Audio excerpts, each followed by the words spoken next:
Assalamualaikum warahmatullahi wabarakatuh. Selamat pagi, salam sehat. Ketemu lagi dengan Ibu Tria.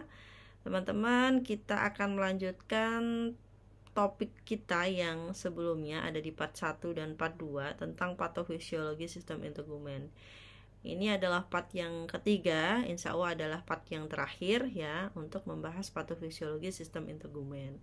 Nanti selanjutnya kita akan bahas tentang penata laksanaan dari beberapa gangguan sistem integumen. Teman-teman semua, seperti biasanya sebelum kita mengawali kegiatan kita pada pagi hari ini, mari kita berdoa dulu sesuai dengan keyakinan kepercayaan kita masing-masing. Berdoa mulai.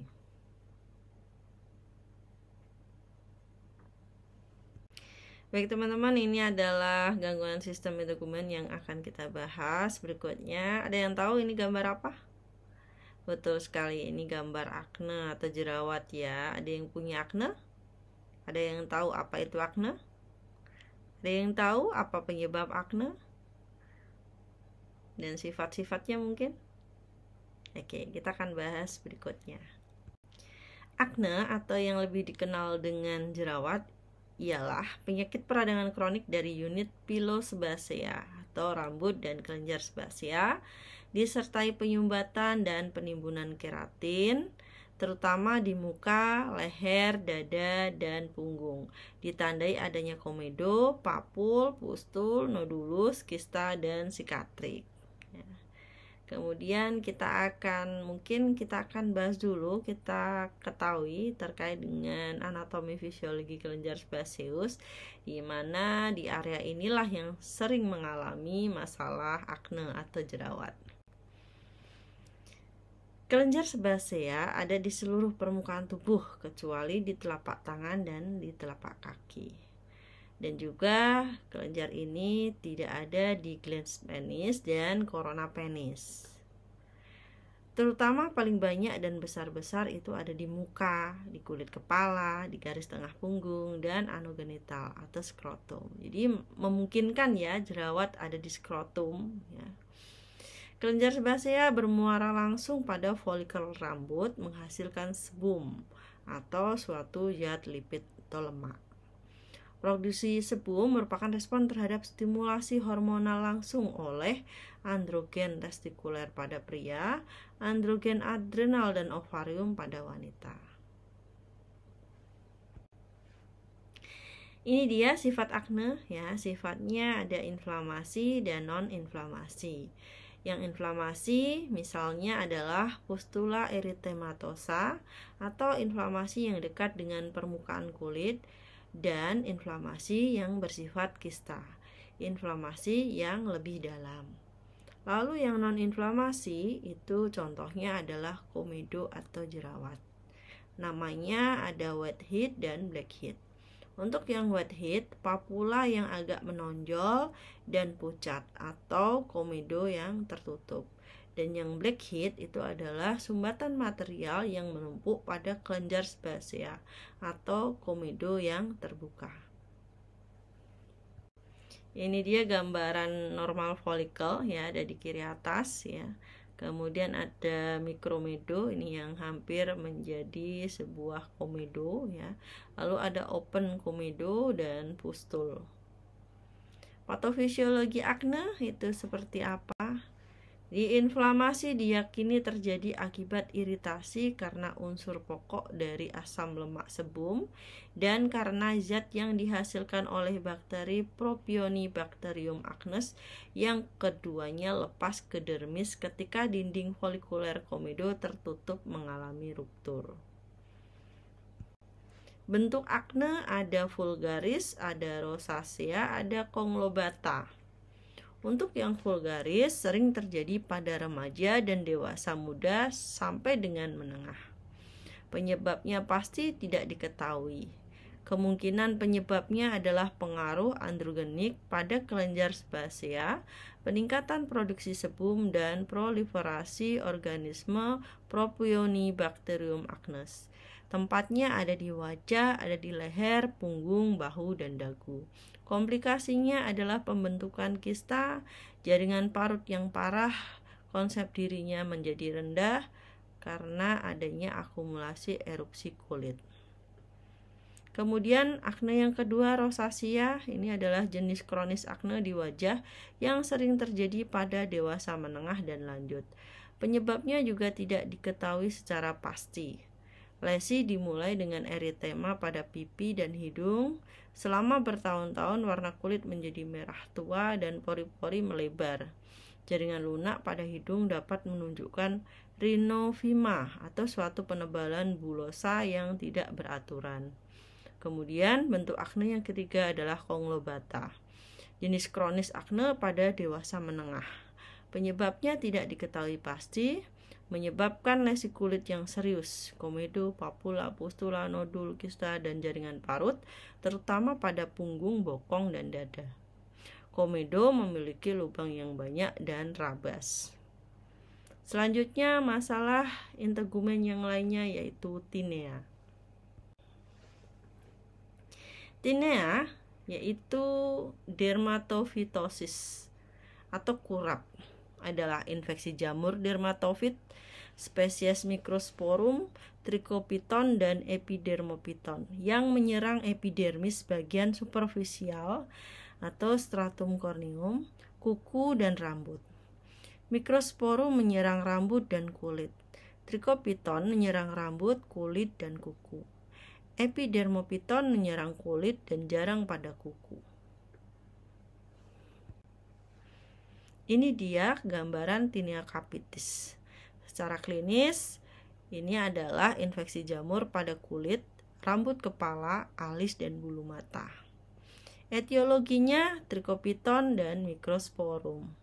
Adanya lesi ini mengakibatkan adanya keabu-abuan di sekitar, adanya daerah yang mengalami kebotakan, sering diikuti dengan eritema dan crusting. Rambut rontok biasanya permanen. Tinea capitis lebih sering terjadi pada anak dan dewasa. Pemeriksaan labnya contohnya adalah kalium hidroksida 20%, kultur jamur, dan lampu wood.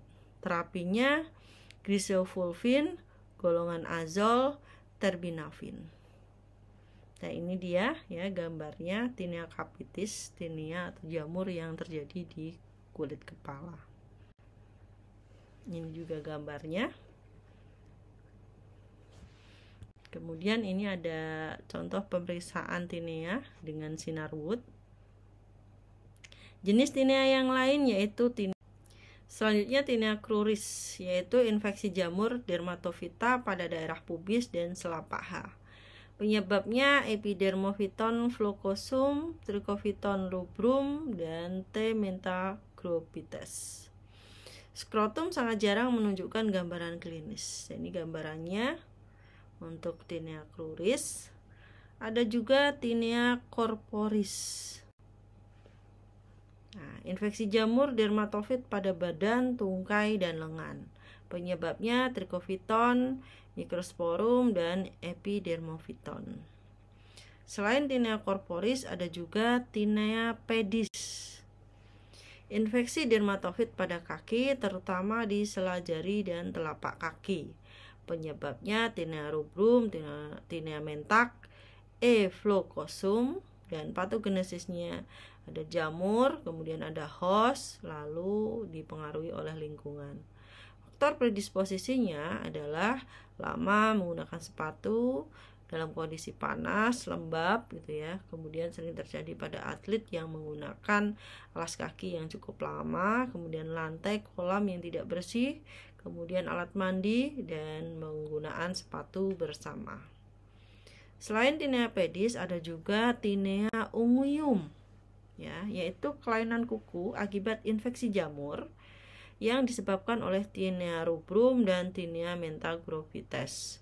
Diagnosis klinisnya menggunakan OSD, OSP, OSPP, dan labnya KUH, kultur, dan PA. Terapinya topikal amorolfin, siklopirosolamin, terbinafin, golongan azol, dan bedah. Selain tinea, kita akan bahas masalah integumen lain yaitu pedikulosis. Pedikulosis ialah infeksi kulit atau rambut pada manusia yang disebabkan oleh pediculus, termasuk famili Pediculidae. Selain menyerang manusia, penyakit ini juga menyerang binatang. Oleh karena itu, dibedakan Pediculus humanus dengan Pediculus animalis. Pediculus ini merupakan parasit obligat, artinya harus menghisap darah manusia untuk dapat mempertahankan hidup. Apa itu pediculosis? Ayo, siapa yang tahu? Sudah ada gambarannya nih. Dia kalau nempel di kulit seseorang, dia hidupnya dengan menghisap darah, bukan nyamuk loh ya. Ya, ini biasanya ada di kepala ya, ada di rambut. Ada yang tahu? Nah, ini dia gambarannya. Ini dia pediculosis ya, atau kutu atau tuma ya, yang sering menghinggapi rambut ya. Di mana saja nanti tempatnya dia berkembang biak? Mari kita lihat di slide berikutnya. Nah, ini dia klasifikasi pediculosis, yaitu pediculosis capitis. Pediculosis capitis merupakan investasi kutu kepala atau tuma yang disebut Pediculus humanus capitis pada kulit kepala. Penyakit ini terutama menyerang anak-anak usia muda dan cepat meluas dalam lingkungan hidup yang padat, misalnya di asrama dan panti asuhan.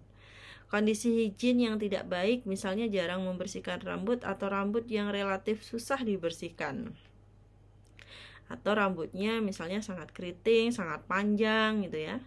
Kemudian cara penularannya yaitu melalui perantara benda, misalnya pakaian, sisir, sikat yang dipakai bersama, wig, topi, atau perangkat tempat tidur yang terinfeksi. Tuma betina akan meletakkan telurnya atau nama lainnya nits di dekat kulit kepala. Telur ini akan melekat erat pada batang rambut dengan suatu substansi yang liat. Telur ini akan menetas menjadi tuma muda dalam waktu sekitar 10 hari dan mencapai maturitasnya dalam tempo 2 minggu. Lalu bagaimana sih pengobatannya? Kita akan bahas di slide berikutnya. Pengobatan Pediculus capitis yaitu tujuannya adalah memusnahkan semua kutu dan telur serta mengobati infeksi sekunder. Pengobatan yang terbaik ialah secara topikal dengan malesion 0,5% atau 1% dalam bentuk losio atau spray. Caranya, malam sebelum tidur rambut dicuci dengan sampo, kemudian dipakai lotion malesion, lalu kepala ditutup dengan kain. Keesokan harinya rambut dicuci lagi dengan sampo, lalu disisir dengan sisir yang halus dan rapat atau serit. Pengobatan ini dapat diulang lagi seminggu kemudian jika masih terdapat kutu atau telur. Tapi sayangnya obat ini sulit didapat. Kemudian yang di Indonesia obat yang mudah didapat dan cukup efektif adalah krim gamma benzen heksaklorida. Ya. Cara pemakaiannya adalah setelah dioleskan lalu didiamkan 12 jam, kemudian dicuci dan disisir dengan serit agar semua kutu dan telur terlepas. Jika masih terdapat telur, seminggu kemudian diulangi lagi dengan cara yang sama. Obat lain yang bisa digunakan adalah zinbenzol 25%, dipakai dengan cara yang sama. Pada keadaan infeksi sekunder yang berat, sebaiknya rambut dicukur, ya. Kemudian baru digunakanlah obat-obatan antibiotik sistemik dan topikal, ya. Kemudian bisa juga digunakan sampo yang cocok dengan rambutnya. Kemudian seseorang dengan pediculosis ini harus menjaga higienitas ya. Ini menjadi syarat yang relatif penting ya untuk klien dengan pediculosis. Nah, selanjutnya selain pediculosis capitis ada juga pediculosis corporis. Pediculosis corporis adalah investasi kutu Pediculosis humanus corporis pada badan. Penyebabnya Pediculus humanus varian corporis dan mempunyai jenis kelamin jantan dan betina. Yang betina berukuran panjang 1,2 sampai 4,2 mm dan lebarnya kira-kira setengah panjangnya. Sedangkan yang jantan lebih kecil. Siklus hidup dan warna kutu ini sama dengan yang ditemukan pada kepala. Penyakit ini biasanya menyerang orang dewasa terutama pada orang dengan higien yang buruk. Misalnya penggembala, disebabkan mereka jarang mandi atau jarang mengganti dan mencuci pakaiannya. Cara penularannya yaitu melalui pakaian. Pada orang yang dadanya berambut, terminal kutu ini dapat melekat pada rambut tersebut dan dapat ditularkan melalui kontak langsung. Lalu pengobatan pediculosis corporis adalah dengan yang pertama, yaitu krim Gamexan 1% yang dioleskan tipis di seluruh tubuh dan didiamkan selama 24 jam. Setelah itu, penderita disuruh mandi. Jika masih belum sembuh, diulangi lagi 4 hari kemudian. Obat lain adalah emulsi bensil benzoat 25% dan bubukan Malaysian 2%. Kemudian pakaian agar direbus atau disetrika, maksudnya untuk membunuh telur atau kutu yang tertinggal. Jika terdapat infeksi sekunder, diobati dengan antibiotik secara sistemik dan topikal. Lalu pedikulosis lain selain ini ada pedikulosis pubis. Infeksi rambut di daerah pubis dan di sekitarnya karena Pterius pubis. Ya. Etiologinya yaitu kutu ini juga mempunyai jenis kelamin yang betina lebih besar daripada yang jantan. Penyakit ini menyerang orang dewasa dan dapat digolongkan dalam penyakit akibat hubungan seksual, serta dapat pula menyerang jenggot dan kumis. Infeksi ini juga bisa terjadi pada anak-anak, yaitu di alis atau bulu mata dan pada tepi batas rambut kepala. Cara penularannya umumnya dengan kontak langsung. Ya, jadi ngeri ya teman-teman, kutu itu bisa di rambut kepala, bisa di badan, bisa di pubis gitu ya. Jadi dia bertempat di area-area yang berambut ya. Kemudian kita akan bahas masalah lain ya. Meskipun ini tidak langsung ke masalah sistem integumen, tapi ini merupakan organ aksesoris kulit ya. Nanti kita akan bahas masalah-masalah yang ada di rambut, juga ada yang di kuku. Dandruff atau ketombe adalah kelainan kulit kepala di mana terjadi perubahan pada sel stratum corneum epidermis dengan ditemukannya hiperproliferasi lipid interseluler dan intraseluler yang berlebihan serta parakeratosis yang menimbulkan squama halus, kering berlapis-lapis, sering mengelupas sendiri dan disertai rasa gatal. Dandruff atau pityriasis capitis merupakan kelainan pada kulit kepala berambut di mana terjadi pelepasan sel-sel kulit kepala yang sudah mati dan kotoran dari pori-pori kulit kepala dalam jumlah berlebihan yang berbentuk serpihan lembut berwarna perak keabu-abuan, kadang disertai rasa gatal. Apakah penyebab dandruff? Kita simak di slide berikutnya. Belum diketahui pasti ya apa penyebab dari dandruff. Sekalipun diperlihatkan adanya jamur lipofilik misalnya Malassezia furfur pada preparat antifungal. Tumpukan parakeratosis yang bercampur dengan sel-sel radang akut berkumpul di sekitar folikel rambut dengan infiltrat sel-sel neutrofil dan limfosit di seluruh daerah perivaskuler superficial. Malassezia sp merupakan flora normal kulit dan berjumlah 46% dari populasi, sedangkan pada penderita ketombe jumlah tersebut meningkat menjadi 74%. Pityrosporum oval termasuk golongan jamur, sebenarnya adalah flora normal di rambut. Akan tetapi berbagai keadaan seperti suhu, kelembapan, kadar minyak yang tinggi, dan penurunan imunitas dapat memicu pertumbuhan berlebihan dari jamur ini.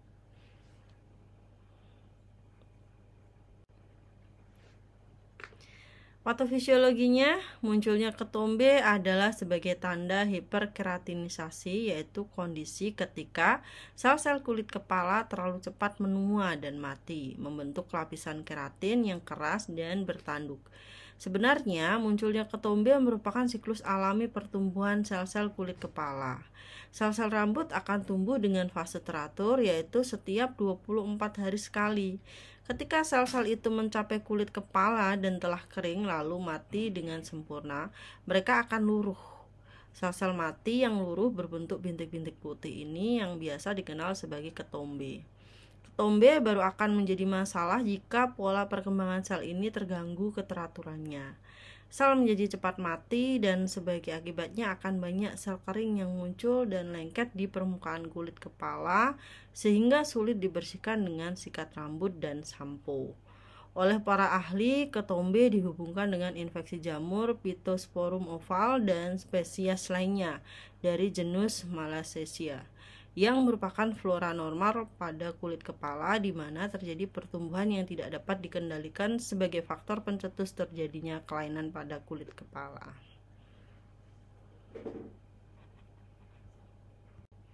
Ketombe disebabkan oleh faktor-faktor tertentu yang meningkatkan minyak kulit dan meningkatkan flora normal dalam kulit, seperti ras tertentu memiliki sifat kulit yang berminyak, atau karena genetik, diet makanan berlemak tinggi, iklim dan cuaca yang merangsang kegiatan kelenjar minyak kulit, stres psikis yang menyebabkan peningkatan aktivitas kelenjar, umur tertentu yang menyebabkan kelenjar minyak berproduksi maksimal, obat-obatan tertentu menyebabkan stimulasi kelenjar minyak, higien yang kurang atau higien yang buruk, penyakit kulit sistemik kronik, obat-obatan penurun daya tahan kulit dan tubuh. Ini merupakan beberapa faktor yang bisa meningkatkan risiko timbulnya ketombe.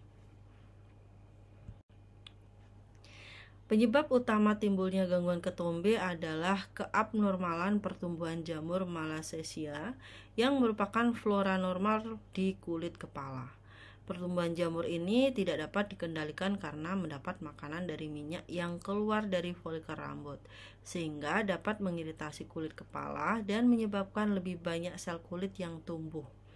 Kelebihan sel kulit mati akan mulai berjatuhan, ditambah dengan minyak dari rambut dan kulit kepala akan terlihat seperti lapisan putih di kulit kepala. Kemudian terdapat berbagai keadaan yang dapat memicu cepatnya pertumbuhan jamur Malassezia dan cepatnya kematian sel-sel kulit kepala sehingga akan mengalami pengelupasan lebih cepat dari waktu yang normal. Keadaan-keadaan tersebut diantaranya adalah sebagai berikut. Yang pertama, ketidakseimbangan hormon. Perubahan hormon pada masa puber menstimulasi kelenjar sebaceus untuk menghasilkan sebum. Pria lebih sering terkena ketombe yang dihubungkan dengan produksi hormon. Selain itu, pria juga mempunyai kelenjar produksi minyak yang lebih besar di kepalanya sehingga memungkinkan untuk mengalami ketombe. Beberapa jenis obat dapat meningkatkan hormon androgen dan populasi Malaise sampai sehingga dapat memicu ketombe. Kemudian yang kedua, tekanan emosional dan stres yang berlebihan. Stres dapat menyebabkan berkurangnya kemampuan tubuh untuk melawan jamur, sehingga jamur yang pada awalnya merupakan flora normal berubah menjadi jamur yang patogen. Selanjutnya, kekurangan gizi atau cara diet yang tidak benar. Pola makan yang kurang asupan zat besi atau zinc dan vitamin B dapat membuat kemungkinan berketombe.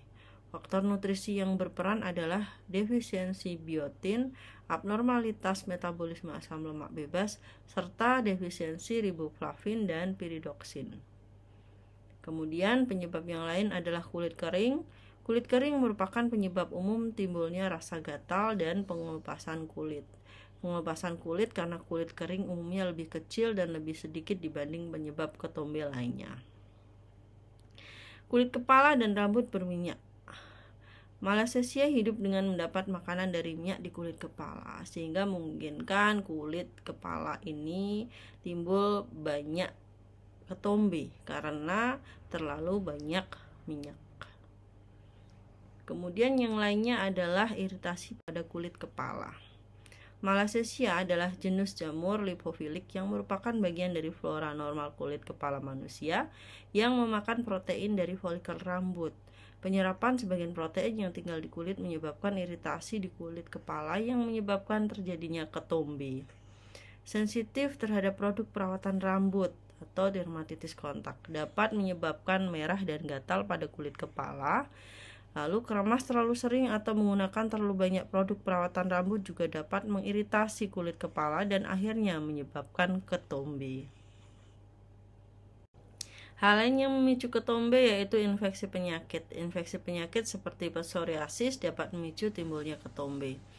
Psoriasis merupakan penyakit autoimun yang menyebabkan kulit menjadi lebih tebal dan bersisik karena pertumbuhan sel kulit yang tidak terkontrol. Pada pasien psoriasis, sel imun yang biasanya melindungi dari infeksi malah mencetuskan pelepasan sitokin yang menyebabkan inflamasi dan produksi sel kulit yang berlebihan. Meskipun patogenesis pasti kondisi tersebut tidak diketahui, namun sering dikaitkan dengan percepatan proses penggantian kulit yang menyebabkan proliferasi sel kulit hidup yang mencapai permukaan kulit sebelum sel mati luruh. Iritasi kulit dan kulit kepala berminyak merupakan penyebab tersering ketombe, ditandai dengan kulit kepala berminyak yang tertutup lapisan putih atau kekuningan. Seborrheic dermatitis juga mempengaruhi bagian tubuh dengan banyak kelenjar minyak seperti alis, sisi hidung, dan belakang telinga, serta terkadang di ketiak. Manifestasi klinisnya, gejala ketombe yang sering timbul adalah rasa gatal di kulit kepala pada siang hari, terutama bila panas dan berkeringat.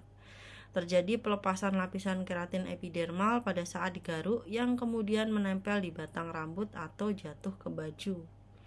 Timbul perukaan pada kulit yang menyebabkan timbulnya infeksi sekunder oleh mikroba lain. Garukan karena rasa gatal juga dapat menyebabkan rontoknya rambut, terutama di daerah vertek atau puncak kepala.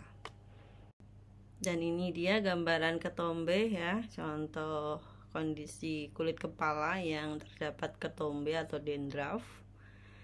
Lalu berikutnya kita akan bahas sekilas bagaimana caranya mengidentifikasi kelainan pada kulit kepala atau rambut, yaitu dengan cara yang pertama inspeksi dan palpasi.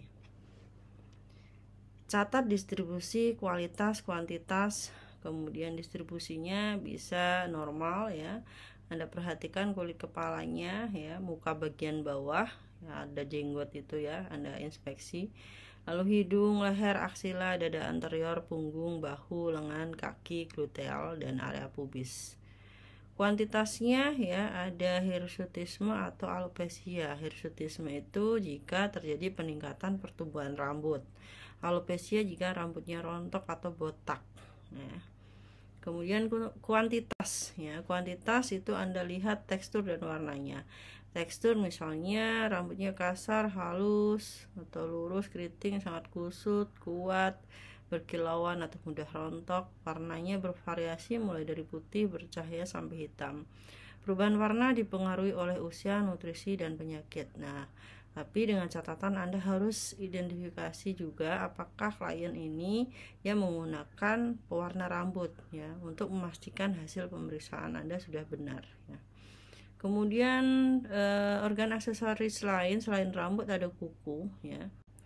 Lakukan pemeriksaan kuku dengan cara inspeksi dan palpasi. Inspeksi bentuknya ya, apakah terjadi anonychia atau tidak mempunyai kuku sama sekali.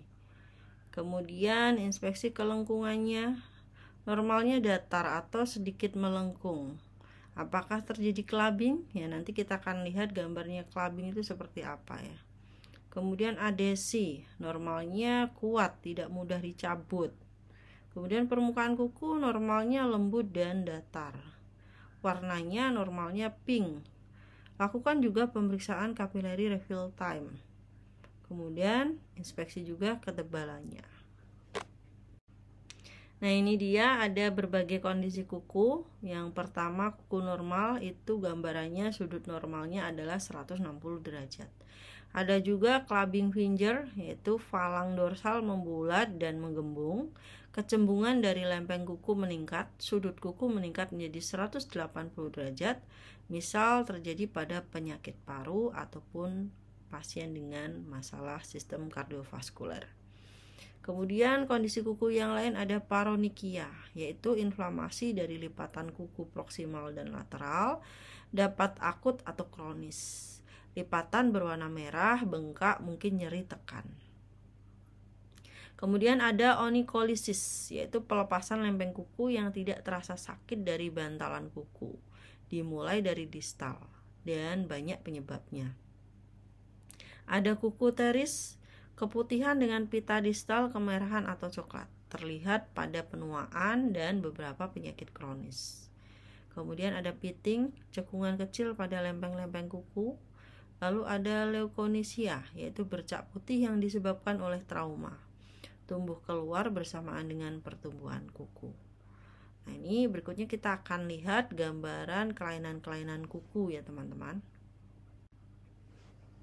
Ini dia ada gambaran paronkia ya, yaitu inflamasi dari lipatan kuku proksimal dan lateral, dapat akut atau kronis. Lipatannya berwarna merah, bengkak, mungkin ada nyeri tekan. Nah, ini dia gambarannya, bisa Anda perhatikan. Lalu kelainan lain ada onikolisis. Ini ya, ada pertumbuhan kuku di antara kuku, di bantalan kuku.